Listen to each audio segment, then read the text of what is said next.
The letter arrived on a Tuesday, which was fitting, because Tuesdays in Cold Creek, Texas had always been the loneliest days of the week.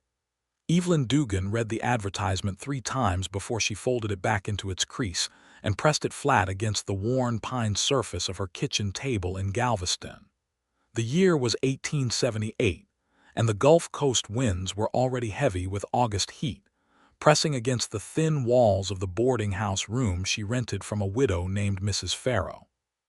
The advertisement had been placed in the Galveston Daily News by a rancher from the hill country interior of Texas, a man named Roscoe Ford of Cold Creek, who was seeking a wife of good character and practical nature, willing to settle in the Western Territories and take on the responsibilities of a household and small cattle operation. The advertisement said nothing unnecessary. It did not promise romance. It promised steady work, a roof, and an honest man.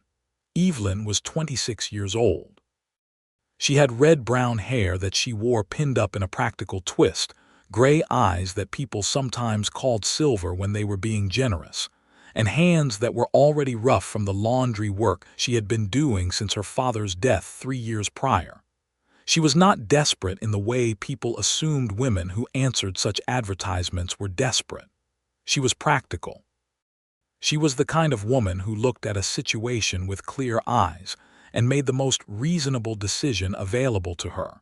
And the most reasonable decision available to her in the summer of 1878 was to write back to Roscoe Ford of Cold Creek, Texas, and see what came of it. What came of it was a brief correspondence of 4 letters over 6 weeks, each of them polite and measured and informative without being warm. Roscoe Ford wrote in a clean, careful hand that suggested a man of some education. He described his land, 400 acres of hill country rangeland with a creek running through the lower pasture, a house of 4 rooms built from limestone and cedar, a barn in reasonable condition, 40 head of cattle, and a dog named Biscuit who had, he wrote without elaboration, seen better days. He did not describe himself in terms of appearance. He did not describe his age directly, though from context Evelyn gathered he was somewhere in his early 30s. He wrote that he required a companion of steady temperament who could manage a household, and that he would be fair and respectful, and that he hoped she would find the arrangement satisfactory. He did not mention the mourning until the 3rd letter, and even then it was only a single sentence, placed almost as an afterthought at the end of a paragraph about the well depth and the nearest town. He wrote, "I should tell you that I lost my wife, Clara, 14 months ago, and the house has been quiet since." Evelyn read that sentence 5 times. She understood what it meant beneath its surface. She understood that the house being quiet was not a complaint about noise levels, but about something far more fundamental than that. She had known quiet like that herself. She understood grief the way you understood a language you had grown up hearing even before you could speak it yourself. She wrote back. She said she was sorry for his loss, and that she had some experience with that particular kind of quiet, and that she hoped they might be able to talk further. She asked him, gently but directly, whether he was ready for this, whatever this was, and whether he thought it wise to bring a stranger into a house still full of someone else's memory. His 4th letter was the shortest of the 4. He said, "I don't know that I'm ready, but I know the land needs tending and I know I can't keep going the way I've been going. I think ready might be a thing that comes after the fact rather than before it, and I would rather try than give up entirely." That was enough for Evelyn Dugan. She gave Mrs. Farrow notice on a Friday morning, packed everything she owned into 2 carpet bags and a small leather trunk, bought a train ticket to San Antonio, and arranged from there for the coach west to Cold Creek. She did not tell herself this was a love story. She told herself it was a practical arrangement between 2 adults who both needed something and were willing to be honest about it. She told herself this the entire 3-day journey inland, through the limestone hills where the cedar and live oak spread themselves across the pale rock-like paint, where the sky opened up into a vast unbroken blue that she had never seen over the Gulf. She told herself it was practical right up until the moment the stagecoach rolled to a stop in front of the Cold Creek post office and general store, and a man stepped forward from the shade of the wooden awning, and she looked at him through the dusty coach window and felt something she had not expected to feel. Roscoe Ford was tall. That was the first thing. He stood in the particular way that men who spent their lives outdoors stood, with a kind of settled weight to him, as though he had grown up out of the very ground he was standing on. He was broad through the shoulders, lean everywhere else, and wearing a clean shirt that someone had recently ironed, which told her he had made an effort even if he would not have admitted it. His hat was the color of old sand, and his hair beneath it was dark with the first threads of gray at the temples. He was 32 years old, she would learn later. His face, even at this distance and through dusty glass, was handsome in the way that working men's faces were handsome, not carefully maintained but genuinely shaped by weather and time and something else that she could not immediately name. She would name it later. It was sorrow. It lived in the set of his jaw and the careful stillness of his dark eyes, and it did not make him ugly. It made him look like someone she recognized. He did not smile when the coach door opened. He stepped forward, removed his hat, held out a hand to help her down the iron step, and said in a voice that was lower and quieter than she had imagined, "Miss Dugan, I'm Roscoe Ford." "I know," she said, which was not the most elegant reply in the world, but it was true. She stepped down with both feet on the red dirt of Cold Creek, Texas, and he released her hand the moment she was steady, and she turned to direct the coach driver regarding her luggage. And when she turned back, Roscoe Ford was watching her with an expression she could not read at all. He was not unfriendly. He was simply very careful. The driver set her 2 carpet bags and her small trunk down in the dust. Evelyn reached for the bags herself without waiting, hoisted one over each shoulder, and picked up the handle of the trunk. Roscoe moved forward immediately to take the trunk from her, and she let him, because it was genuinely heavy, not because she could not have managed. "The wagon's this way," he said, and led her around the side of the general store to where a bay horse stood hitched to a plain flatbed wagon. They loaded her things, and Roscoe helped her up to the wagon seat with the same careful, impersonal courtesy with which he had helped her from the coach, and then he climbed up the other side and took the reins and clicked the horse into a walk without ceremony. Cold Creek stretched out around them for about 4 streets worth of wooden buildings, a church, a saloon, a livery, a doctor's office, and then the road opened up into hill country rangeland, and they were simply moving through the dry, beautiful, indifferent country together. While neither of them spoke, the horses' hooves made a soft rhythmic sound against the packed earth. The cedar and mesquite stood in clusters along the hillsides. Somewhere above them a red-tailed hawk turned slow circles against the enormous sky. "How was the journey?" Roscoe asked finally. "Long," Evelyn said, "but fine. The hill country is beautiful. I hadn't expected it to be so dramatic." "Most people coming from the coast don't," he said. "They expect flat." "I expected flat," she admitted. Something at the corner of his mouth moved, not quite a smile but a softening. "It's not flat." "No," she said. "It is definitely not flat." They rode in silence again for a while, and it was not an uncomfortable silence exactly, but it had weight to it. Evelyn was watching the land and thinking about the practical things she had promised herself she would focus on: the house, the routine, the work. She was also, against her better judgment, watching him from the corner of her eye, noting the way he held the reins loosely but with complete control, the way he sat absolutely straight without being rigid, the way his hat cast a shadow over his eyes so she could not tell precisely what he was thinking. "I should tell you," Roscoe said, after another long stretch of road, "that I had my sister come and air out the house last week. And I replaced the curtains in the main room. Clara's things are—" He stopped, cleared his throat. "Clara's personal things are in the barn loft. I didn't think it was right to leave them in the house when you were coming, but I also didn't feel ready to. I haven't dealt with them properly yet." Evelyn turned and looked at him directly. "Thank you for telling me that," she said. He nodded, eyes on the road. You don't have to justify that to me, she said. Grief doesn't follow a schedule. I'm not coming here to erase anyone. He was quiet for a moment. I appreciate that, though I want to be clear that I'm not asking you to live in someone's shadow either. That wouldn't be fair to you. We'll figure it out, Evelyn said simply, because she believed that they would, and because she had found in her experience that the best response to a complex situation was usually the simplest one.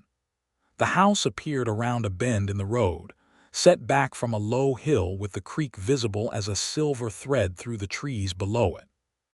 It was limestone, as he had described, with a cedar porch running the length of the front, and it sat solidly in the landscape as though it had always been there and intended to remain. There were roses along the south wall, a little overgrown, and a kitchen garden to the east that had been recently tended. A large brown dog of indeterminate ancestry came around the corner of the porch and began wagging everything aft of his shoulders. "That's Biscuit," Roscoe said, with what she thought might be the warmth she had been waiting to hear. Biscuit was not, as Roscoe had accurately stated, in his best years. He was graying around his heavy muzzle and moved with a deliberate slowness that spoke of joints that ached in the morning. But his tail worked with an enthusiasm that more than compensated, and when Evelyn climbed down from the wagon and crouched in front of him, he pressed his great head into her hands with absolute trust. "He likes you," Roscoe said, from where he was unhitching the horse, and his voice when he said it carried something she could not name yet. "I like him," she said, and scratched behind Biscuit's ears until the old dog closed his eyes with pleasure. The inside of the house was clean. Someone, probably the sister, had done a thorough job. It smelled of cedar and lye soap, and faintly of something herbal she could not immediately identify. The main room had a stone fireplace, a pine table with 4 chairs, a dry sink, and 2 windows facing south that let in the afternoon light. The kitchen was a lean-to addition off the back. There were 2 bedrooms, one of which had clearly been set aside for her, with fresh linens and a small ceramic pitcher and basin on the washstand. Roscoe set her trunk at the foot of the bed in her room and placed the carpet bags beside it and stepped back to the doorway immediately, leaving her space. "I'll get supper started," he said. "It's nothing elaborate. I'm a better hand with cattle than with a cook stove." "I can cook," Evelyn said. "You just got here." "And I'm not fragile," she said, meeting his eyes across the room. "Let me get settled and then I'll come see what you have in the kitchen." He looked at her for a moment in that careful, measuring way of his, and then he nodded and left her alone.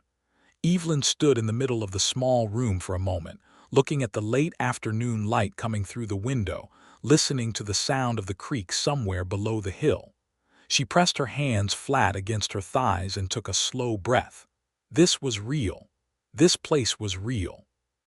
The man in the kitchen was real, and so was everything he was carrying, and so was whatever this was going to become between them. She was not frightened. She was, if she was honest with herself, more alive in this moment than she had felt in 3 years, and that was both welcome and terrifying in equal measure. She washed her face in the basin, repinned her hair, changed her traveling jacket for a simpler shirtwaist, and went to find the kitchen. What she found was Roscoe Ford standing over an iron cookstove with the expression of a man doing philosophical battle with a pot of beans. He heard her footsteps and turned, and she saw him register her changed appearance with a brief and involuntary attention before he looked away. "Tell me where things are," she said, "and I'll take over." "I can manage. I'm sure you can," she said pleasantly. "But I can manage better, and I'm not going to pretend otherwise to spare your feelings. Where's the flour?" He told her where things were. She made cornbread from scratch and added salt pork and onion to the beans, and found half a wheel of cheese wrapped in cloth on a shelf, and sliced that onto a plate. And when she put the meal on the table 30 minutes later, Roscoe Ford sat down across from her and looked at the food and then looked at her as though he was recalibrating something internal. "This is good," he said, after the first few bites, with what she recognized as the sincerity of a man who had been feeding himself inadequately for a very long time. It's simple food, she said. Simple food done well is better than complicated food done badly, he said. My mother used to say that. Your mother sounds sensible, Evelyn said. She was, he said. She died when I was 19. I'm sorry, Evelyn said. A long time ago now, he said, and returned to his food, but she noticed the way he said it, not dismissively, but with the practiced evenness of someone who had learned to carry losses stacked one on top of another. She set down her fork. Can I ask you something direct? He met her eyes. I expect so. When did you last eat a proper meal? He considered this with a seriousness that told her it was a genuine question requiring a genuine answer. 3 weeks ago, maybe. My neighbor's wife, Mrs. Garland, she brings things over sometimes, but I send most of it back. I don't know why. It seemed it felt wrong to accept charity. It's not charity, Evelyn said. It's neighbors. I know that, he said. Knowing it and feeling it are different things. She looked at him steadily. Yes, she said, they are. They finished the meal in a quieter silence than the one on the wagon, which was different. It had lost some of its wariness and taken on something more companionable. Roscoe washed the dishes without being asked, which surprised her, and she dried them, and they stood side by side at the dry sink doing this ordinary domestic task in the last of the evening light, and Evelyn thought, well, this is something. This is at least something. Roscoe had arranged for a preacher from Cold Creek, a Reverend Matthias, to come out to the ranch the following morning to perform the ceremony. It was a spare and practical affair, taking place on the front porch with Biscuit as witness and a neighboring couple, the Garlands, who had driven out in their buggy and were clearly both relieved and curious about the whole business. Margaret Garland was a cheerful, round-faced woman of about 50 who hugged Evelyn within 10 minutes of meeting her and pressed a jar of peach preserves into her hands as a wedding gift. Her husband, Dale Garland, shook Roscoe's hand with extra firmness and said, "About time, son," in a gruff tone that was entirely affectionate. Roscoe stood beside Evelyn in a clean dark coat and said the words of the ceremony in his quiet, serious voice, and she said hers, and Reverend Matthias pronounced them husband and wife. And Roscoe turned to her, and there was a moment, just a breath of a moment, where she could see him trying to figure out what the right thing to do was. And then he leaned forward and pressed his lips to her cheek, brief and warm and careful. And she thought she understood something then about what kind of man he was trying to be. The Garlands stayed for mid-morning coffee and the peach preserves on bread, and Margaret talked enough for all four of them, which was a relief because it meant no one had to navigate the particular awkwardness of two newly married strangers who were still essentially strangers. By the time the Garlands' buggy rattled back down the road, the morning was half gone and there was work to be done. Roscoe showed her the ranch. He walked her through the barn, where there was a milk cow named Helen and a pair of working horses, in addition to the bay she had arrived behind, and where the smell of hay and dust and animals was warm and familiar enough to put her at ease. He walked her down to the creek, where a stand of cypress trees grew tall and cool, and where Biscuit waded arthritically into the shallows and stood there looking content. He explained the cattle operation, 40 head grazing the upper and lower pastures, a modest operation by the standards of the bigger ranches further west, but steady and managed carefully. He was a different person outdoors. She noticed it immediately. The careful stillness that he carried in the house like a weight loosened when he was walking the land. He moved with purpose and ease. He knew every fence post and water trough, knew where the grass ran thin near the east boundary and where the creek undercut the bank after heavy rain. He talked about the land with a quiet intensity that was the most animated she had seen him, and she listened and asked questions that she meant genuinely. "You know cattle," he said at one point with a note of surprise.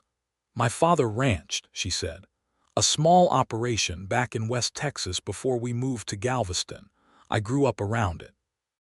"Why did he move to the coast?" "My mother was sick," Evelyn said. "He thought the sea air might help." She paused. "It didn't help for long. She died." And then he died 3 years after, and I found myself in a boarding house in Galveston doing laundry. Roscoe was quiet for a moment, walking beside her through the dry grass. I'm sorry.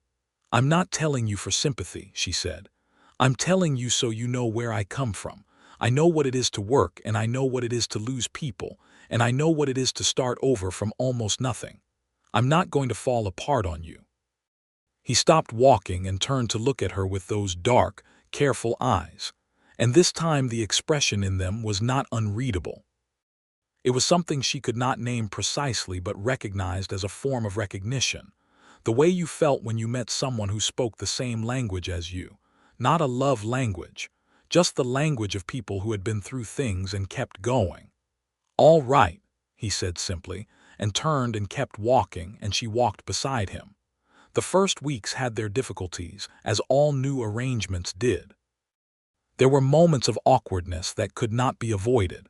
The particular discomfort of sharing a house as virtual strangers who were legally married, learning each other's rhythms and habits, negotiating small territories. Evelyn took over the cooking without any argument from Roscoe, who was visibly relieved.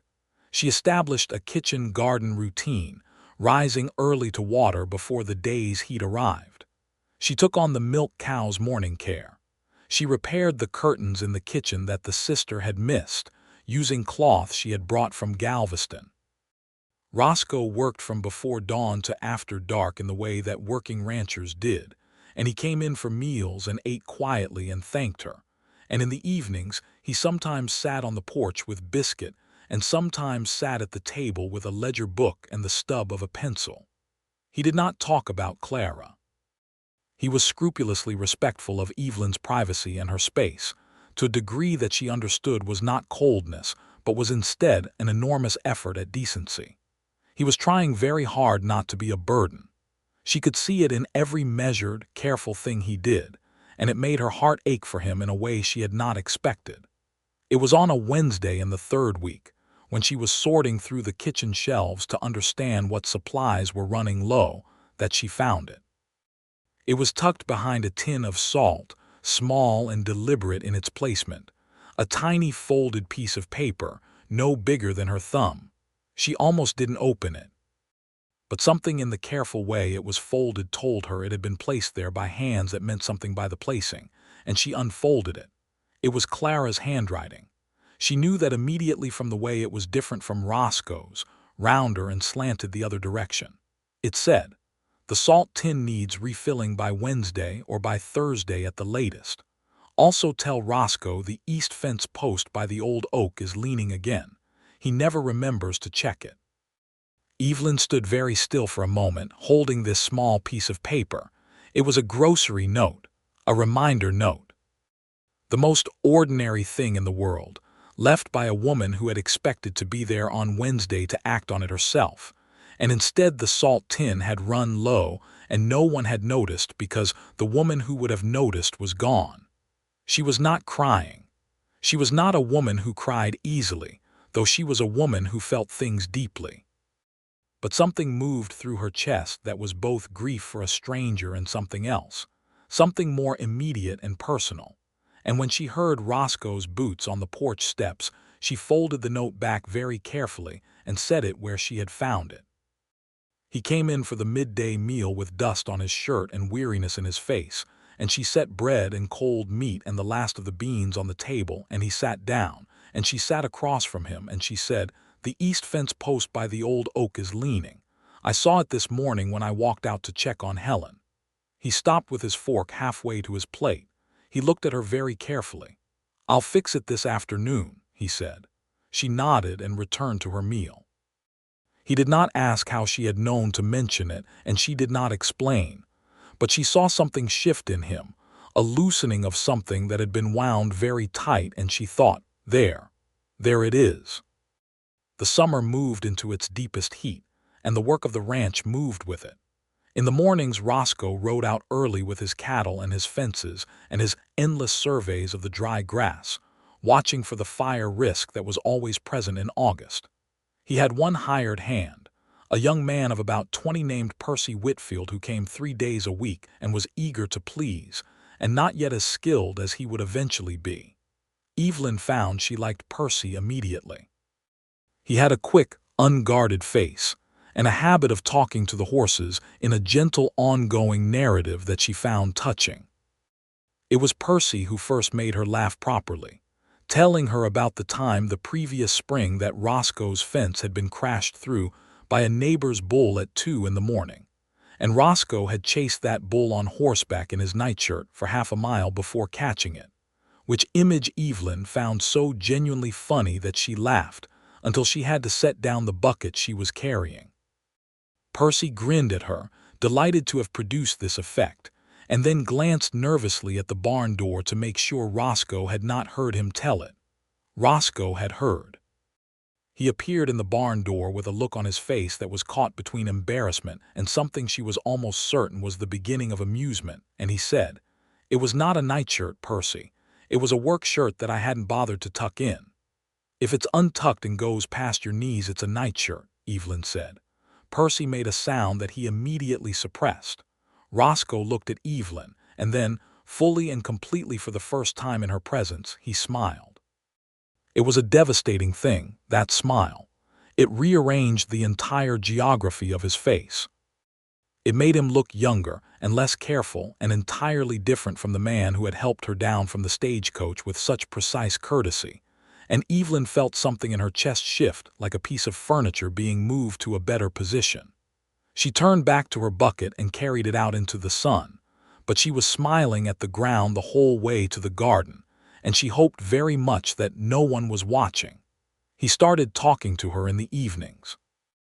It began gradually, organically, the way real things began, not with any deliberate decision, but simply because the silence between them had stopped being something to maintain and started being something to fill. He told her about the ranch's history, how his father had homesteaded the land in 1858, when Roscoe was 12, bringing the family from Tennessee in a journey that had taken 4 months and cost them a wagon and 2 horses to a river crossing. How his father had built the limestone house over 2 summers, quarrying the stone from the hillside himself. How the ranch had been a working concern by the time Roscoe was 15 and had been helping run it. She told him about Galveston, the extraordinary strangeness of living at the edge of the continent with the Gulf of Mexico at your doorstep, the smell of salt and fish, and the cry of the gulls that she had sometimes found magnificent and sometimes found maddening. She told him about her father's ranch in West Texas, the dry, bright world of her childhood that she had missed every day of her years on the coast. She told him about the laundry work and what it had done to her hands, and how she had decided that she would rather risk the uncertainty of an unknown future than the certainty of remaining where she was. "Were you afraid?" he asked, "coming here?" "Yes," she said simply. "Were you afraid, sending the letters?" He was quiet for a moment, looking at the fire in the stone fireplace. It was one of the first cooler evenings of approaching September, and they had lit it more for the company of it than for the warmth. Biscuit was arranged between them on the hearth rug like a large, warm draft stopper. "Yes," he said. "I was afraid that it was too soon and that I was being selfish. I was afraid that it was too late and that I had already become someone who couldn't be with another person properly." "And now?" she asked, because she needed to know. He turned and looked at her across the hearth, and the firelight caught the angles of his face and the dark, careful eyes, and he said, "And now I'm afraid of different things." "Such as?" she asked. "Such as doing this badly," he said. "Such as not being what you need me to be. Such as—" he stopped, started again. "Clara and I grew up together. We were 15 when we started courting. I knew her for 17 years before I lost her. I don't know any other way of loving a person than the way I knew how to love her, which was to have all the time in the world to figure it out." He looked back at the fire. "With you I feel like I'm trying to do something I already know how to do but have forgotten the steps of, and I'm worried about getting it wrong." Evelyn looked at him for a long moment. "Roscoe," she said. He looked at her. "I'm 32, she said, which was not what she had meant to say. He blinked. "You're 26. "I meant you," she said. "You're 32. You lost your wife 14 months ago after 17 years together. You sent letters to a stranger because you couldn't see any other way forward. That took courage that you are not giving yourself credit for. And I wrote back, which also took courage. And I came here, which took courage. And I think if we both stop worrying about doing it right and just do it, we might find that we're more capable of this than we think. He was looking at her with an expression that had stopped being careful. It was something more open than she had seen from him before, something that moved in the region of his face where the sorrow usually lived, as though the sorrow was still there but had shifted to make room. "You're a very direct person," he said. "I find it saves time," she said. He made the sound again. The one she now understood was his version of a laugh when he was not quite ready to produce the full thing. "Yes," he said. "I imagine it does." They sat in the firelight until the fire had burned low, talking about smaller things after that, easier things, and when she said good night and went to her room, she lay awake for a while listening to the sound of the creek through the open window and thinking that something had changed tonight.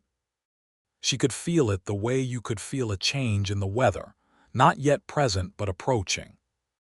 It was September the 5th when the change in weather arrived literally, bringing with it a drama that neither of them had anticipated. A thunderstorm came in from the west late in the afternoon, the kind that the hill country produced in the shoulder of summer, enormous, sudden, and full of lightning. Evelyn had seen it building for an hour before it arrived, the anvil-headed clouds massing over the hills to the west, and she had moved the milk cow and the horses into the barn and secured everything she could think of.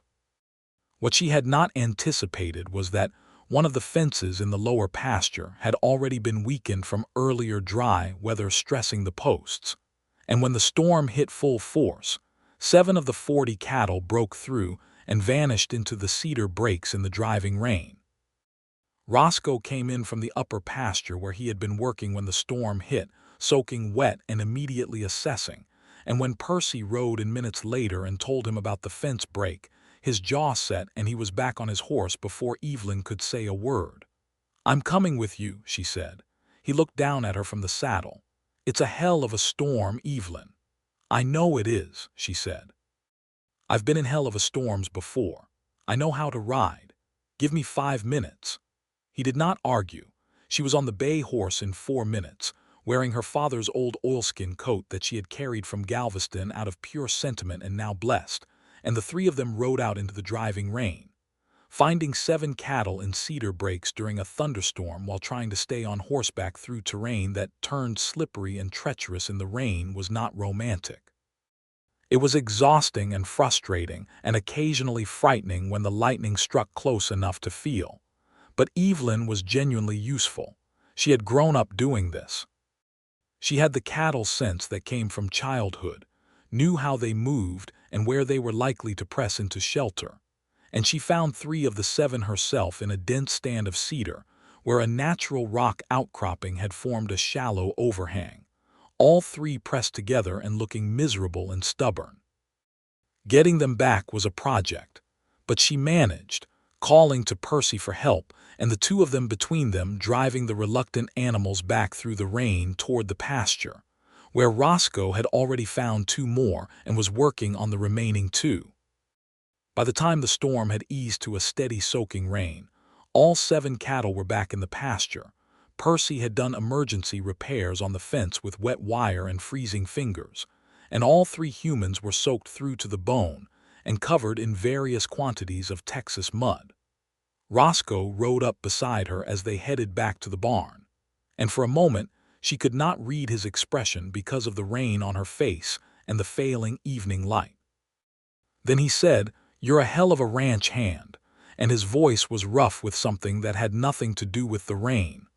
"I know," she said, because she was too cold and too tired to be modest about it. And then entirely without warning he laughed. A real laugh, a full one, the first she had heard from him, loud enough to be heard over the rain, and it was one of the most beautiful sounds she had ever encountered in her life. That night they sat at the kitchen table wrapped in dry clothes with mugs of coffee, and Percy had gone home soaking wet and cheerful, and it was just the two of them in the lamplight, and Roscoe looked across the table at her and said, "I'm glad you're here." It was not a declaration. It was something simpler and more fundamental than that. The first completely unguarded thing he had said to her since she arrived. "So am I," she said, and meant it with her entire heart. The days after the storm had a different quality. Something had broken open between them the way the storm had broken open the sky, and what followed was softer. He started finding reasons to be in the same space as her during the day. He began asking her opinion on things, genuinely asking, not just courtesy, which pasture to move the cattle to next, whether the kitchen garden might benefit from a second well trench, what she thought about Percy, and whether he had the makings of a reliable permanent hand. She started leaving things for him. A mug of coffee on the fence post nearest the barn when she knew he would be working there. A piece of bread and cheese wrapped in cloth hanging from the saddle hook when he was riding out early before breakfast. Small things that communicated nothing explicit but communicated everything implicit. One afternoon she was kneeling in the kitchen garden, her hands deep in the soil, planting the fall crop of turnips and carrots that would carry them through the winter, when she felt him standing behind her. She had not heard him come, which was unusual. He moved quietly for a big man, but she was usually aware of his approach. She looked up and found him standing at the garden's edge, hands in his pockets, watching her. "What?" she said.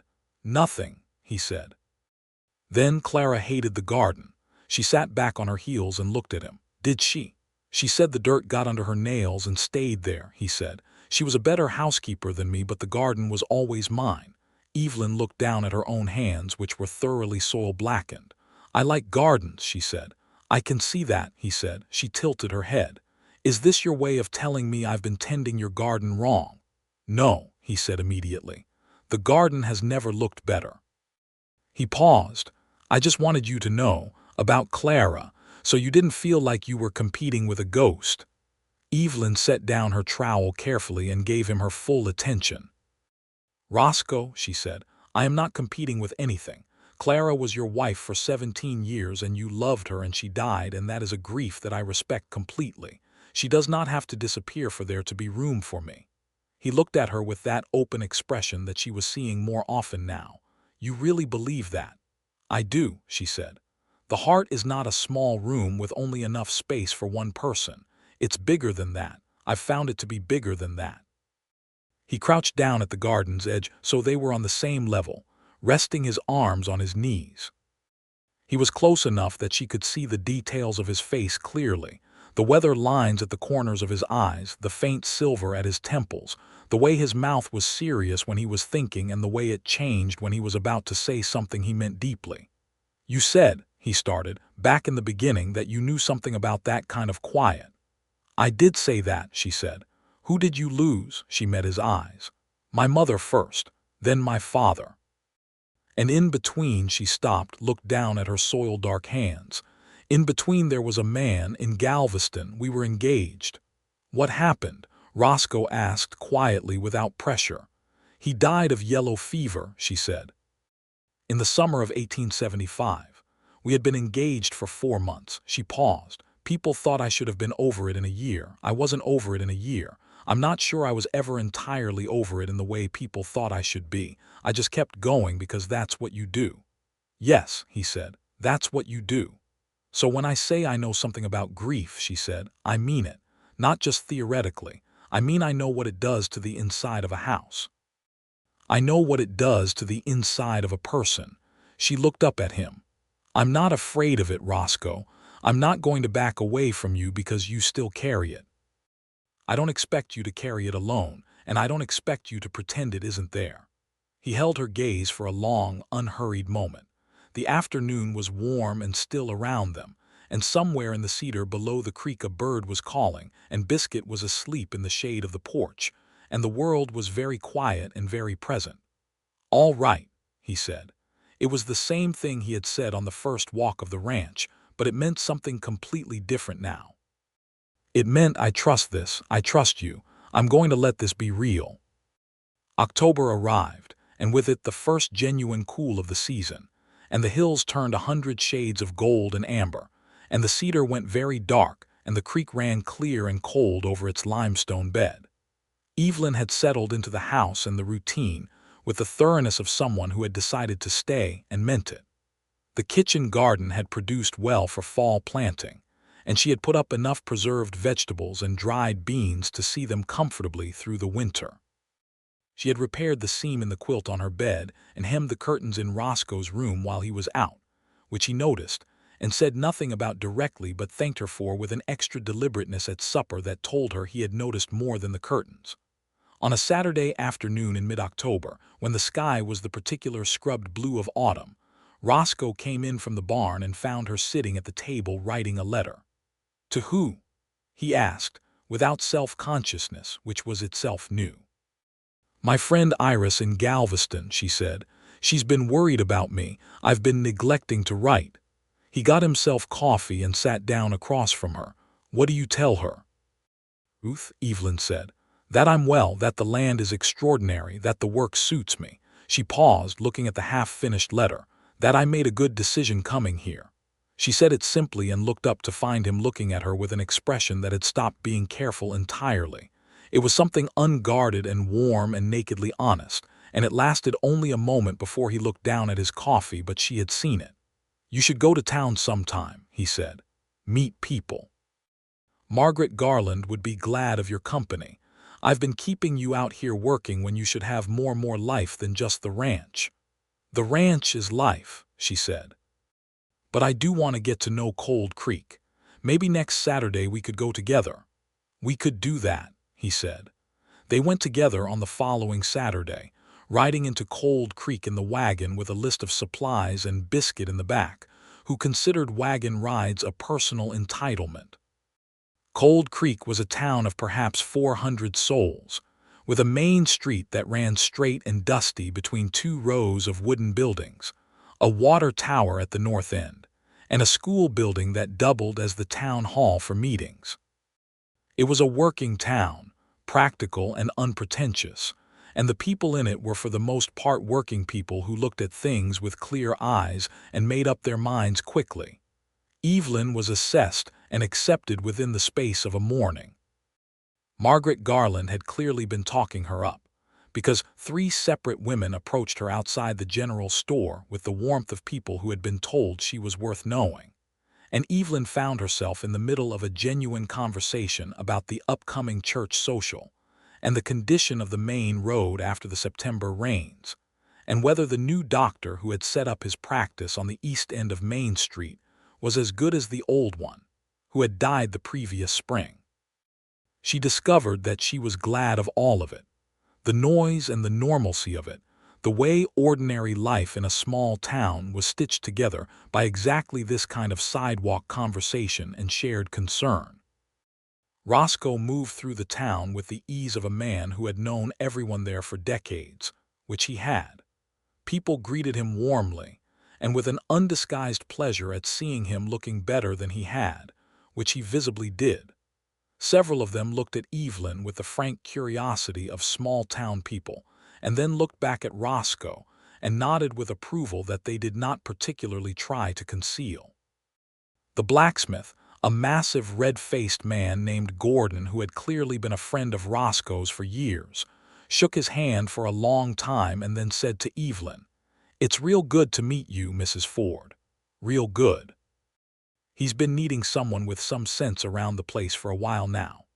"I'm inclined to agree with you," Evelyn said pleasantly, and Roscoe muttered something about both of them being very funny.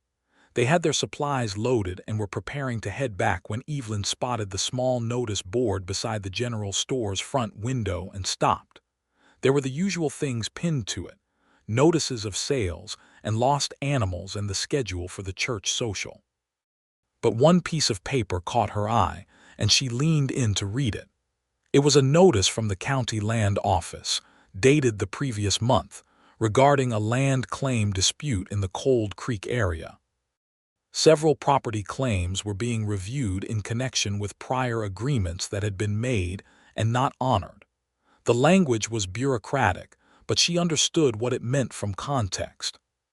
She had grown up hearing about such things, the way the land office and the railroads and the county authorities were systematically managing land in ways that benefited some people and not others, the way agreements were withdrawn and renegotiated until the people who had least leverage ended up with less than they had been promised.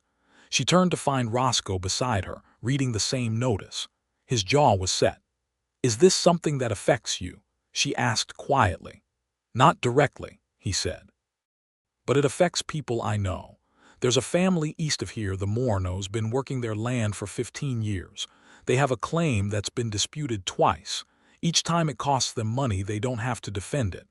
"That's wrong," Evelyn said. "Yes," he said, with a quiet matter-of-factness that told her he had said it before and knew that saying it did not always help. "It is."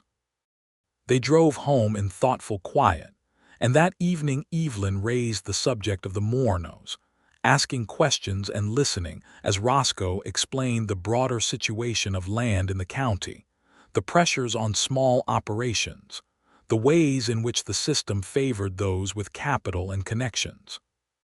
He spoke about it with a careful fairness that she appreciated. He was not pretending that the injustice did not exist, and he was not pretending that he himself was untouched by the advantages of being an English-speaking white rancher in a county where that mattered. He had thought about it. He had complicated feelings about it. She respected him more for both of those things. "Could anything be done for the Mourning's?" she asked. "The next claim review is in November," he said. "If someone could help them put together a proper written record of their improvements and history on the land, it would strengthen their case. But they don't have easy access to someone who knows how to do that." Evelyn was quiet for a moment. "I can write clearly," she said. "I'm organized. If they would be willing to have me, I could help them compile the documentation." Roscoe looked at her. "You do that?" "Why wouldn't I?" she said. "It's the right thing to do." The expression on his face was not surprise exactly. It was something more specific, the look of a man seeing with perfect clarity exactly who the person in front of him was. He arranged it the following week. The Mourning family, comprising a husband and wife in their 40s and 2 grown sons, were cautious at first and then warming. And by the end of the first afternoon Evelyn spent at their kitchen table going through receipts and dates, and the careful notes they had kept over years of improvements. The wariness had given way to something like gratitude, and then something like friendship. She went back 3 more times over October, and the file she put together was thorough and organized, and when she showed it to Roscoe, he read it carefully and said it was the best documented land claim presentation he had ever seen from a private citizen.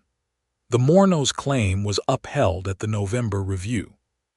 The letter arrived at their property first, and they sent their son to ride to the Ford ranch with the news, and the son arrived out of breath and grinning, and Evelyn read the letter he handed her and felt the satisfaction of something done correctly. She told Roscoe at supper. He sat back in his chair and let out a long, slow breath that had held quite a lot in it. "Thank you," he said, looking at her across the table. You did that." "We'll say we did it," she said. "You arranged the introductions." "Evelyn," he said, and then stopped. "What?" she said. He was looking at her with the open, unguarded expression that was now his most common one with her, but there was something more in it tonight, something that had been building and was close to arriving. He shook his head slowly. "I just keep thinking," he said, "about how different this house is from what it was in September, how different I am." She held his gaze. "Different how?" "Better," he said simply. "Different and better. And I know some of that would have happened on its own eventually, the grief. It does ease. I've been told that and I'm beginning to believe it, but some of it is you. A lot of it is you." He was choosing his words with that careful deliberateness of his, as though each one had been considered before being offered. "I want you to know that I see that. I want you to know that you are not invisible to me, Evelyn. You are not just a practical arrangement. You haven't been for a while now." The fire was burning low, and Biscuit was dreaming beside it, his old paws twitching. The house was very quiet and very warm, and Evelyn looked at this man she had married as a stranger and thought, "Here. This is the thing I did not let myself name. This is where it has been going. Roscoe," she said, "I think I'm falling in love with you." The words came out simply. The way things she meant deeply always came out, without decoration or ceremony, and she watched him receive them. Watched the still, serious face go entirely still for a different reason than usual. Watched something vast and complicated move through his eyes. He stood up from the table and walked around to her side and crouched down beside her chair in the way he had crouched at the garden's edge in September. So they were level, and he took her hands in his, her rough, soil-dark, honest hands, and held them carefully. "I think I've been falling in love with you for a while," he said, and his voice was low and rough with the effort of saying something true. "Since the cattle drive in the storm, maybe before that, I've been trying not to because it felt," he stopped. "It felt like something I hadn't earned yet, something I didn't have the right to feel." "You have every right," she said softly. "I know that now," he said. "I think I needed you to teach me that. I think a lot of things I know now you taught me." She turned her hands in his and held on. "Some of them you taught me too," she said. He leaned forward then and kissed her, properly and without the careful impersonality of the wedding morning. And it was the kind of kiss that settled something that had been unsettled, warm and certain and real. They sat on the porch afterward with the cool November air around them, and the stars brilliant over the hill country in that extravagant way they had in open country far from any town lights. And Roscoe had his arm around her shoulders, and she had her head against his, and Biscuit had wedged himself between their feet in his determined way, and the three of them looked out at the enormous dark hills and the silver thread of the creek below. "I want to show you the canyon," Roscoe said. "About 4 miles east, there's a limestone canyon the creek runs through in spring. In November it's dry, but the walls are something to see. I used to go there when I needed to think." "I'd like that," she said. "We'll go next weekend," he said, and his arm tightened slightly around her, and she felt the warmth of it all the way through. December brought cold, sharp nights and days of low, golden sunlight, and the ranch settled into its winter rhythm. The cattle grazed the southern slopes where the sun was warmest. The kitchen stove was lit earlier in the mornings and kept going later. Percy worked fewer days, but Roscoe had offered him a place at the ranch through the season, and he had a room in the barn loft, where he was clearly comfortable and happy to be there. On a Sunday afternoon in early December, Roscoe brought the boxes down from the barn loft.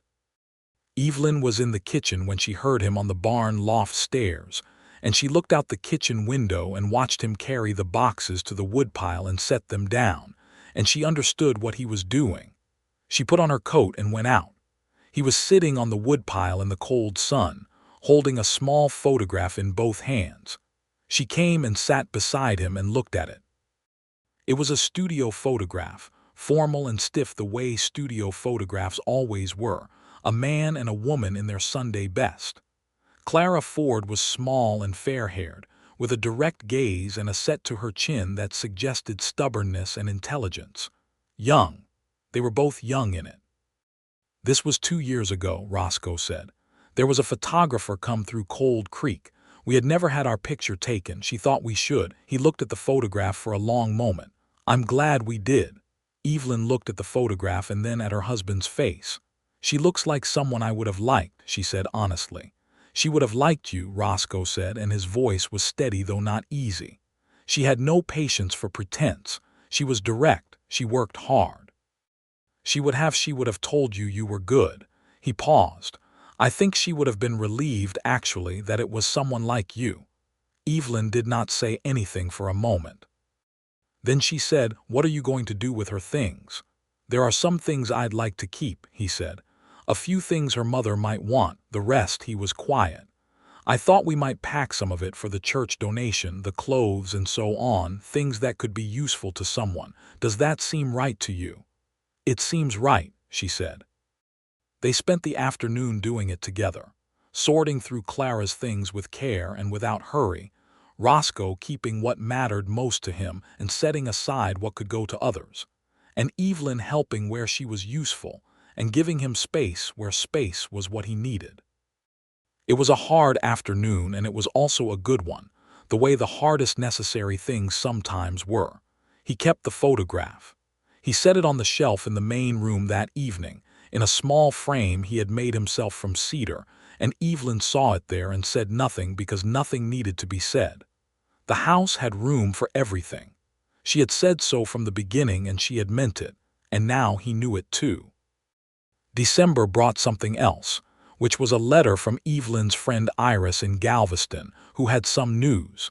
She was engaged herself, to a merchant, and planning to marry in the spring, and would Evelyn be able to come to Galveston for the wedding? The letter was full of Iris's usual breathless enthusiasm and also full of questions about Roscoe, whom Iris clearly found as fascinating as a character in a novel. Evelyn showed the letter to Roscoe at breakfast. He read it carefully and then looked up. "Do you want to go?" he asked. "I'd like to," she said, "if the timing of the ranch allows it." "We'll make it allow," he said. "She's your friend, you should be there." He paused. "I could drive you to San Antonio for the train. I could come if you wanted." See Galveston. She looked at him across the breakfast table, this man she had married as a stranger and loved now as something entirely different. "I would very much like you to come," she said. He nodded. "Then I'll come." Christmas came and went with the Garlands on Christmas Day, a warm and chaotic event that involved Dale Garland's famous and deeply questionable fruitcake, which Evelyn ate with diplomatic determination, and the Garland's daughter and her husband who had come from Austin, and Percy who had nowhere else to go and was adopted for the day without ceremony. There was a fiddler in Cold Creek who played at the saloon and sometimes at private parties, a lanky man named Thomas Reeves, who had a gift for making simple melodies sound extraordinary, and Roscoe had arranged for him to play for a few hours in the evening. They danced in the Garlands' main room, the furniture pushed back, and Evelyn found that Roscoe, who had not struck her as a man who danced in exactly the way he did everything, with concentrated attention and a natural rhythm that came from his body's ease with movement. She danced with him, and the world reduced down to the width of a wooden room and a fiddle and his hand at her back and his eyes on hers. "You're a good dancer," she said. "Clara made me learn," he said, and it came out easily, naturally, without pain, just as a fact about himself that had a history to it. "Bless Clara," Evelyn said, and he laughed, there in the middle of the dance, and kissed her temple while they were still moving, and she felt the happiness of it as something physical, something warm and bright and solid in her chest. January, the year turning over into 1879. The cold was real now, the kind that came down hard off the high country to the west, and the mornings were sometimes below freezing, and the cattle needed extra feed and monitoring, and Percy and Roscoe were out in the cold most of every day while Evelyn kept the house warm and fed them both well, and managed the correspondence and accounts that had been languishing in Roscoe's desk drawer. She found, going through the accounts, that the ranch was in sound condition but could be better. She had a head for figures, something she had never told anyone because women with heads for figures were not always greeted with enthusiasm, but she found that she could see clearly where money was being lost to inefficiency and where small changes could make meaningful differences. She compiled her findings in a neat ledger and put it on the desk in front of Roscoe one evening after supper, and he picked it up and read through it in silence for 15 minutes. When he put it down, he looked at her with an expression she recognized now, the expression of a man recalibrating. "You did this?" He said. "Yes," she said. "When?" "Mornings," she said. "Before you come in for breakfast, I had time." He tapped the ledger with one finger. "This is good, Evelyn. This is really—" He shook his head. "Why didn't you tell me you could do this?" "I didn't know if you want me involved in the business side," she said honestly. He looked at her with a kind of gentle exasperation. "You are the most capable person I have ever met," he said. "Why on earth would I not want you involved?" "Because some men find capable women inconvenient," she said plainly. "I am not some men," he said equally plainly. "I know," she said. "I've known that for a while. I suppose I was still being careful." He slid the ledger across the table to the middle. "No more being careful," he said. "The accounts are yours if you want them." "I want them," she said. "Good," he said. He paused. Now are you going to tell me there's something wrong with the cattle records too? I will tell you in the morning, she said. It's nothing serious. He closed his eyes briefly and made a sound that was both rueful and amused. Good night, Evelyn. Good night, Roscoe, she said sweetly. February arrived with its particular dry cold, and with it, a piece of news from town that came by way of Percy, who heard things at the livery and the general store, and was constitutionally incapable of keeping interesting information to himself. A developer from San Antonio had approached several ranchers in the county about purchasing land for a planned rail spur that a smaller railroad company was intending to build through the hill country, connecting Cold Creek more directly to the main line. Some ranchers were interested, some were not. The offer prices being discussed were good but not extraordinary. Roscoe was not approached directly, but he was aware of it, and his opinion, shared with Evelyn over supper the night Percy reported it, was measured. The railroad would be good for the town, he said. Better market access for the cattle, but the route they're proposing would cut through the Mourne's eastern pasture. Evelyn put down her fork. Do the Mourne's know? I don't think so, he said. The developer is going property by property, and the Mourne's aren't on the main road, so they might not have heard yet. We should tell them, Evelyn said immediately. I was planning to, he said. They rode out to the Mourne ranch the following Saturday, and found that the family had in fact received a visit from the developer's representative just the previous day, and the representative had presented the offer in a way that the elder Mourne, whose English was functional but not strong enough for legal language, had found difficult to fully understand. The paperwork the representative had left was dense and contained several terms that Evelyn read carefully and found to be considerably less favorable than the opening offer had implied. She explained this to the family at their kitchen table, going through each clause, translating the implications into plain language, and she watched the elder Mourne's expression shift from uncertain to alert to quietly furious as he understood what he had almost agreed to. You do not have to accept this offer, Evelyn said clearly. And if you do accept, you should know that the price they are offering is below the current assessed value of that pasture by approximately 40%. The elder Mourne looked at her for a long moment and then at Roscoe and then back at Evelyn and said, in careful English, "What can we do?" You can decline politely and counter with your own price, Evelyn said. Or you can decline entirely, but whatever you decide, you should decide knowing what you are actually being offered. The Mourne's chose to counter. Evelyn helped them draft the counter-proposal that afternoon, clear and professional, and the railroad developers company, apparently concluding that this family was better informed than they had anticipated, came back with a revised offer that was within a reasonable range of fare. The Mourne's accepted the second offer on their own terms, and the eastern pasture was sold at a price that allowed them to improve the rest of their operation. Riding home that evening, Roscoe said, "You know, if you were a lawyer, you'd be very good at it." "Women can't be lawyers," she said. "Yet," he said, she looked at him sideways. "You think that will change?" "I think the world changes," he said, "slowly and not without a fight, but it changes." She thought about that for a while as the horses picked their way along the road in the evening light. "I hope you're right," she said finally.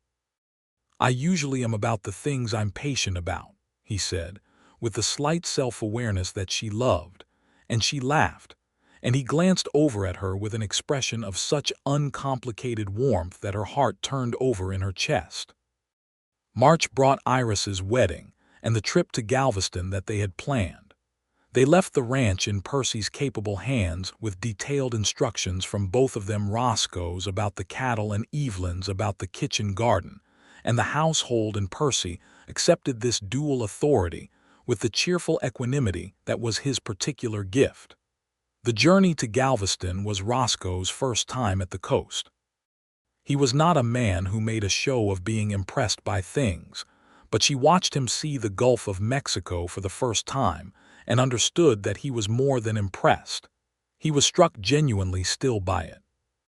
They stood on the seawall, the modest one that existed in 1879, before the great storm would eventually demand a larger one, and the gulf spread out in front of them in every shade of green and blue, enormous and rhythmic and indifferent, and Roscoe stood beside her and said nothing for a full minute, which was how she knew he was moved. "It's different from anything I've seen," he said finally. "I know," she said. "I used to hate how much I loved it." "Why?" "Because I associated it with loss," she said. "My mother dying, my father's business failing, Thomas," she paused. "But standing here now with you, it just looks like the ocean." He reached over and took her hand, which he did easily now, with the ease of long habit though it was only months, and held it without saying anything. Iris's wedding was everything Iris's wedding would inevitably be. Warm and somewhat chaotic and full of flowers and Iris crying at entirely unexpected moments. And her new husband was a solid, good-natured man who clearly loved her thoroughly. Evelyn stood up beside her at the ceremony and felt the particular tenderness of witnessing someone you cared about be very happy. She looked across the church at Roscoe, who was sitting in the third row in his best dark coat, and he was already looking at her, and the expression on his face was one she had come to know and treasure, open and warm and without any of the careful guarding that had been there when she arrived. She smiled at him. He smiled back. On the train home through the Texas Hill Country, watching the familiar landscape resolve itself out of the coastal flat, with the limestone hills rising and the cedar dark on the slopes and the sky widening in that extravagant way, Evelyn leaned her head against the window and felt the particular contentment of returning to a place that had become, somewhere in the last 8 months, genuinely home. Roscoe was reading beside her, or attempting to read, and she could see from his frequent glances at the window that the landscape was winning over the book. She slipped her hand into his without looking at him, and his fingers closed around hers without him looking away from the window either, and they came home like that. April. Evelyn had noticed, sometime in the middle of March, that she was unwell in the mornings in a specific way, and by early April she was certain, and she told Roscoe on a Sunday morning on the front porch with the spring air moving around them and the hill country putting on its full extravagant spring show of wildflowers and green grass and birdsong. She said, "I'm expecting a child." He was holding a mug of coffee and he set it down on the porch rail with a deliberateness that suggested he needed both hands free, though he did not actually do anything with them for a moment. He looked at her, the full, open, unguarded look. When he said, "October, I think," she said, roughly. He stood up from the porch chair and came to stand in front of her and took her face in his hands, both of them, tilted carefully, and looked at her for a long moment with an expression that contained everything. Joy and wonder and something that was very close to the overwhelm of feeling too much at once. And then he kissed her forehead slowly and with great tenderness and said against her hair, "Are you well?" "I'm perfectly well," she said. "A little sick in the mornings, but otherwise fine." "We'll get the doctor out," he said. "We'll get the doctor out in a few weeks," she said. "There's no emergency." "Still," he said, and she let him have that because it was care and she was not going to refuse it. He built a cradle that spring and early summer, working in the evenings in the barn, and she came out sometimes to find him at it, concentrating in the lamplight with the same focused intensity he brought to everything he decided mattered. He used cedar from the hill which smelled clean and warm, and he carved a simple pattern of oak leaves along the hood because, he said, oak was a thing that lasted, and he wanted this cradle to last. The summer was full and rich and busy, and Evelyn was well through it. She modified her work as sensible Percy and Roscoe managed the heavier physical tasks without being asked, and without making her feel as though she was being managed, and she kept the house and the accounts and the garden, and found that the pregnancy made her simultaneously more tired and more fiercely happy than she had expected. Roscoe was present in a way that she had not quite anticipated, though she thought she should have, given the man she knew him to be. He came in at midday when he was close enough to the house, which was more often than necessity strictly required. He learned to make coffee exactly as she liked it and produced it every morning before she was fully awake. He read to her in the evenings from a collection of Dickens that had been on the shelf since Clara's time and which Evelyn loved, and he read very well, with a dry humor in the comic passages and a genuine feeling in the more serious ones. He was, she thought, a remarkable man. She thought it often and told him sometimes, and he always received it with that slight self-deprecating confusion of a person who had not quite learned yet to take a compliment straight. The baby arrived in October, as she had expected, on a cold, clear Tuesday with a sharp wind off the hills and the smell of cedar in the air. The doctor from Cold Creek came in good time, and Margaret Garland was there, because she had announced months previously that she intended to be, and nobody had argued. Roscoe stayed close, which the doctor permitted with only mild professional skepticism, and which Margaret Garland supported without reservation. It was a son. A boy with dark hair and Evelyn's gray eyes, born on a Tuesday in October into a world that was louder and brighter than the quiet limestone house had been in a very long time. Roscoe held him with the careful, slightly terrified reverence of a man holding something infinitely precious and fragile. And Evelyn, tired and warm and entirely complete, watched her husband's face while he held their son, and saw in it the full flowering of something that had been struggling toward light since before she arrived. "He looks like you," Evelyn said. "He looks like nobody yet," Roscoe said. "He's too new." But he was looking at the baby with an expression that said, "I see everything you will be, and I will be here for all of it." "What shall we call him?" Evelyn said. "I've been thinking," Roscoe said carefully, "about James, my father's name." "James Ford," Evelyn said, feeling the weight of it. "That's a good name." "And your father's name?" Roscoe asked. "What was it?" "Dugan was the family name," she said. "His given name was Henry." "James Henry Ford," Roscoe said. She met his eyes across the bundle of blankets and sleeping new life between them. "James Henry Ford," she agreed. Biscuit, who had been sitting outside the bedroom door with the patience of a very old dog who understood that something important was happening, was permitted to enter after a suitable interval. He walked to the side of the bed slowly, investigated the new smell with great thoroughness, and then arranged himself on the floor beside the cradle with the air of someone taking up a post he intended to maintain. He was old, Biscuit. They both knew he was old. But he lasted through the winter and into the following spring, long enough to see James Henry Ford begin to hold his head up and look at the world with his mother's gray eyes and his father's particular steady attention. And when Biscuit passed in May of 1880, quietly in his sleep in his place beside the cradle, they both felt it deeply and did not pretend otherwise. Roscoe buried him under the cypress trees by the creek, where he had always liked to stand in the shallows, and made a small marker of cedar. Evelyn brought flowers from the kitchen garden and laid them there. "He was a good dog," Roscoe said. "The best kind," Evelyn said. "The kind that has a whole life in him and doesn't waste a moment of it." Roscoe looked at her sideways, standing there by the creek in the May morning. "Are you making philosophical points through the dog?" "Always," she said, and he put his arm around her, and they stood by the creek for a while in the good warm morning. Percy had become, by the second year, not merely a hired hand but something closer to family, in the way that happened on working ranches where people spent enough of their lives together. He turned 22 in 1880 and had become a genuinely skilled hand, and Roscoe offered him a partnership arrangement in the ranch's management that Percy accepted with a mixture of pride and stunned gratitude.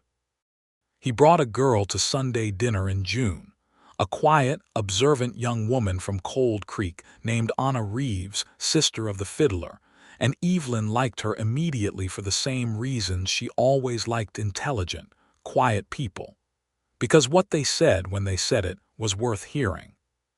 Percy and Anna married the following year, in 1881, in the Cold Creek church, and Evelyn stood beside them as the closest thing to family that Percy had, and cried at the wedding in the good way, the way that meant you were happy for people and glad to be alive. The ranch prospered through those years with steady, careful work. The cattle operation grew to 60 head, and then to 80, as the accounts stabilized and allowed for reinvestment. The kitchen garden grew too, spreading along the south wall where the roses had been, and Evelyn had kept the roses and worked the garden around them. And in May they bloomed in deep red and the house smelled of roses and cedar, and whatever was on the cook stove, which was always something good. James Henry Ford was a serious, observant boy who learned to walk on the limestone-floored main room and took to the land with the instinctive ease of a child who had grown up on it. He was 3 years old when Evelyn told Roscoe she was expecting again, and he received this news on the front porch in April, just as he had received the first news, though this time he set his coffee down less carefully because he was more practiced now. "How are you feeling?" was the first thing he said. "Well," she said, "better than last time already." He nodded and looked out at the hill country for a moment and then at her. "Do you know yet?" "No," she said. "Not for months." "I'll start on the second bedroom extension," he said. "In June," she said, "after the cattle drive." "After the cattle drive," he agreed, with a patience that was entirely real. The second child was a girl, born in November 1881, and she came with less difficulty than James and more noise, arriving into the world already opinionated about the experience. They named her Clara Rose Ford, which was Evelyn's suggestion, and Roscoe had taken a long moment with that and then said, quietly and with great care, "Are you sure?" "I'm sure," she said. "She was your wife for 17 years and you loved her, and we have room in this house for all of it, remember." "I said that from the beginning." He was quiet for a long moment, looking at the baby girl in his arms. Then he said, "Yes, you did say that." He looked up at Evelyn. "Thank you. Don't make me cry," she said. "I just gave birth." He smiled, that full and devastating smile that had caught her off guard the first time Percy made her laugh, and that still, 3 years in, had not lost a single degree of its effect on her. Clara Rose Ford grew up to be exactly as opinionated as her entrance into the world suggested, which her parents found alternately trying and deeply entertaining. James Henry was steady and methodical and attached to the land, and to his father's side. Clara Rose was quick and verbal and attached to books, and to her mother's side, and to the correspondence that Evelyn still maintained with Iris in Galveston, and with the Mornos, and with Margaret Garland, even after the Garlands moved to Fredericksburg in 1883.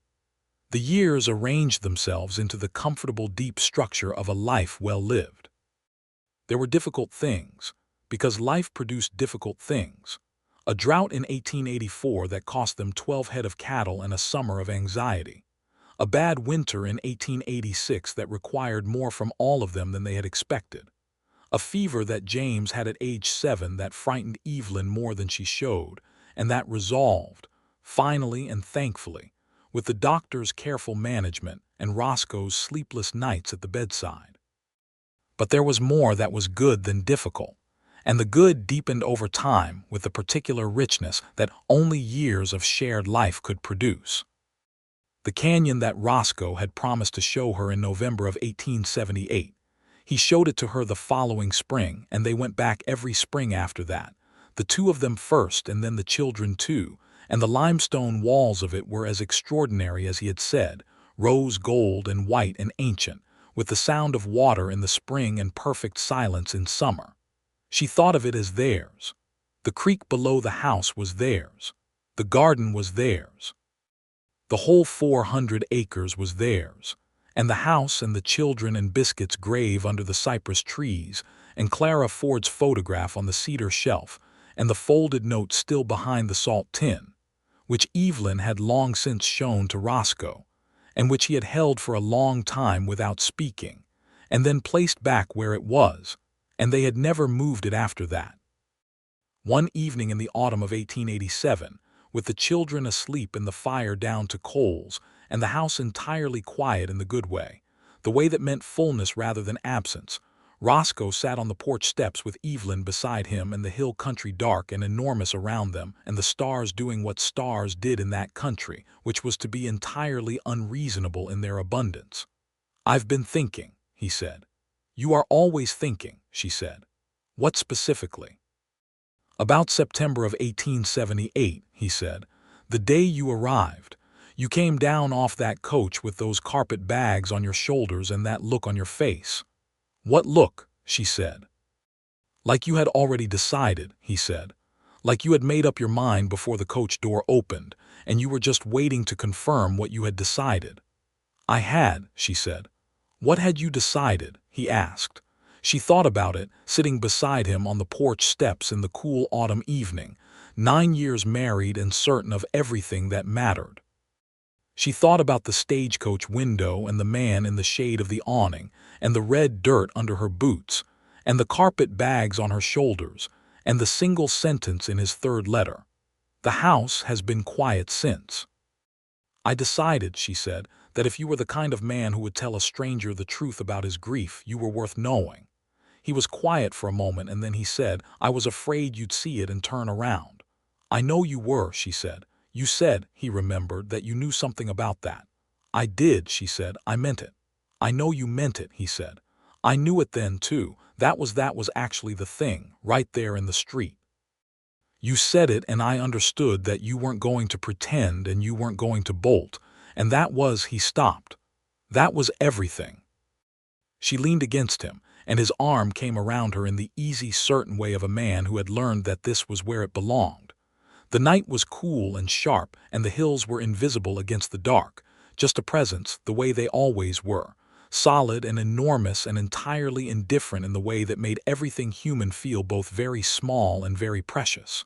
"The house is not quiet anymore," she said. "No," he said, "it is not. Is that all right?" She said, and she was teasing him a little. But beneath the teasing was the sincere question that she would always want him to be able to answer. He pulled her a little closer, and she could feel the warmth of him all down her side and the steady rhythm of his breath. "It is so much better than all right," he said, "that I don't have a word for the distance between them."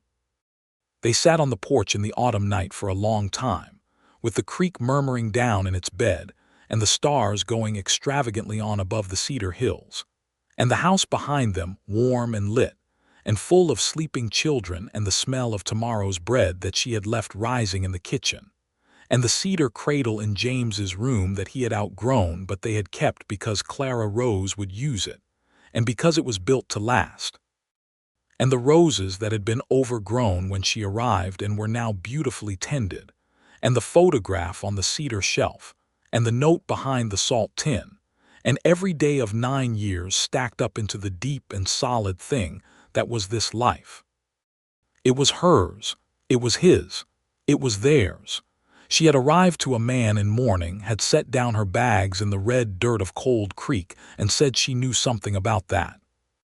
She had meant it then, with the practical honesty that was her most essential nature, and she meant it now, though the knowing had become something she could not have fully anticipated in that first moment.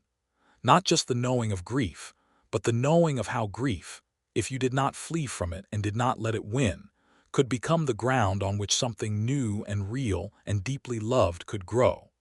She was not the woman who had answered an advertisement in the Galveston Daily News. She was not the woman on the stagecoach. She was Evelyn Dugan Ford, and she was home, and the man beside her was the love of her life, and the stars over the Texas hill country were putting on their nightly unreasonable show, and the night was long and beautiful and entirely theirs. "Come inside," she said eventually. "It's getting cold."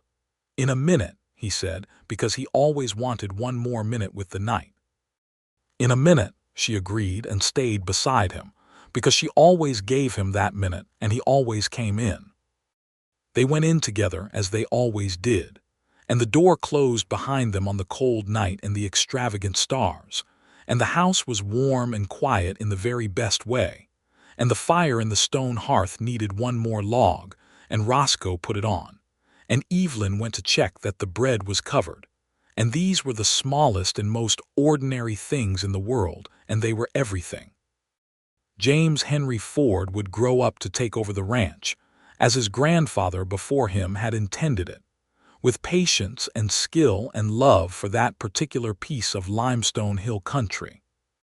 Clara Rose Ford would become a schoolteacher in Cold Creek, as opinionated and precise as she had always been, and she would fight for better schoolbooks and better pay for teachers and better access to education for every child in the county, regardless of their family's language or name. Percy and Anna Whitfield would work the land beside the Fords for another 20 years, and Percy's laugh would fill the barn in all seasons, and Anna's quiet intelligence would anchor every difficult conversation.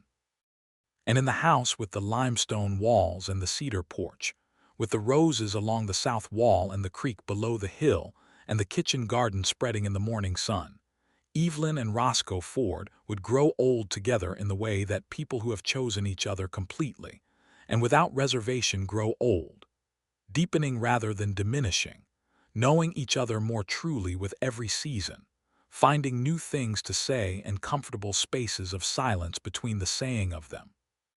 On their 20th anniversary, in September of 1898, Roscoe gave Evelyn a cedar box he had made himself, with the same oak leaf pattern he had carved on the cradle 20 years before. Inside it was a letter, which she read at the kitchen table while he stood in the doorway watching her with his hands in his pockets and his face open in the way she had come to know as entirely his. The letter said, in his clean, careful hand, "You set down your bags in the red dirt of Cold Creek in the summer of 1878, and you looked at a man who was carrying more than he knew how to carry, and you said you knew something about that. You did know. You have always known. You knew how to carry grief, and how to make room, and how to build something real in soil that seemed depleted. You knew how to make a house into a home and a stranger into a husband and a quiet place into a place full of life and noise and the particular beautiful chaos of people who love each other. I am not able to tell you adequately what that has meant. I have tried for 20 years. I will keep trying." She looked up from the letter with the brightness in her gray eyes that she did not bother to disguise. "You are going to make me cry," she said. "You never cry," he said. "I am crying right now," she pointed out. He crossed the kitchen in 3 steps and sat beside her and put his arm around her, and she leaned into him in the way that was by now as natural and essential as breathing, and the autumn light came through the kitchen window and lay warm on the pine table and the cedar box and the letter and the two of them, gray-templed and known to each other and entirely, irreversibly in love. 20 more years, she said. "At least," he said. "At least," she agreed. Outside, the hill country was turning gold in the September light, and the creek murmured in its limestone bed, and the ranch was alive with the sounds of cattle and horses and Percy's carrying laugh from somewhere near the barn, and James's voice calling something about the east pasture, and Clara Rose's boots on the porch steps as she came home from the schoolhouse, and the roses were finishing their last bloom of the season along the south wall, and everything was exactly as it was supposed to be. It was more than all right. It always had been, from the moment she set down her bags in the red dirt and said what she meant and meant what she said. It had been more than all right from that very first minute, and it only ever got better.